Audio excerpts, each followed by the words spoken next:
भेट्नु मात्रै बोलाएर के ल्याउनु पनि छैन यति बेला के को हतार परेको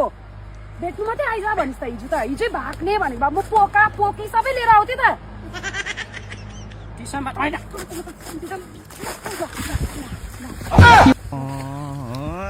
चोरले गर्दा चाहिँ मेरो चाहिँ बदनाम भयो कि अब घर पनि कसरी जानु फेरि देऊ ती बेलै हतार परेको के छैन त डिसेम्बर चाहिँ केही छैन सिजन हो नि त तेरो यो मात्रै हो अर्को डिसेम्बर छैन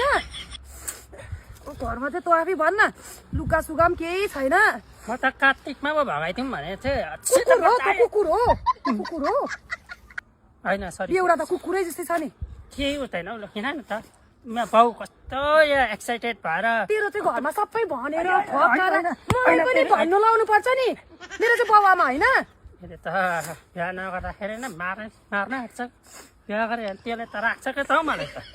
हिँड्न यो त बाउ कस्तो खुसी भइरहेछ कि तेरो लुगा भनेको बेबी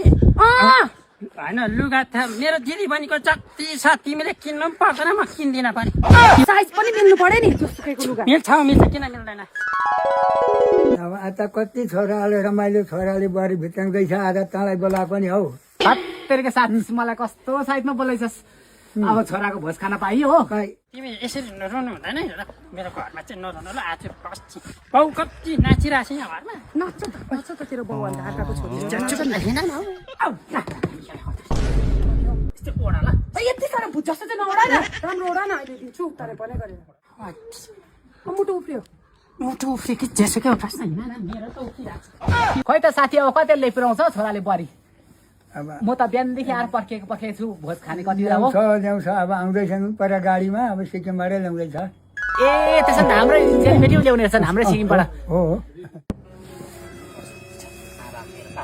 नमस्ते बाबा तपाईँले बुहारी भन्थ्यो जहिले पनि बुढो भए म बुहारी चाहियो मलाई भन्थ्यो बुहारी ल्याइदिएछ ल ठिक छ ल्याइपुऱ्याउनु म साथीको त छोराले बुहारी ल्याइ पुऱ्याएछ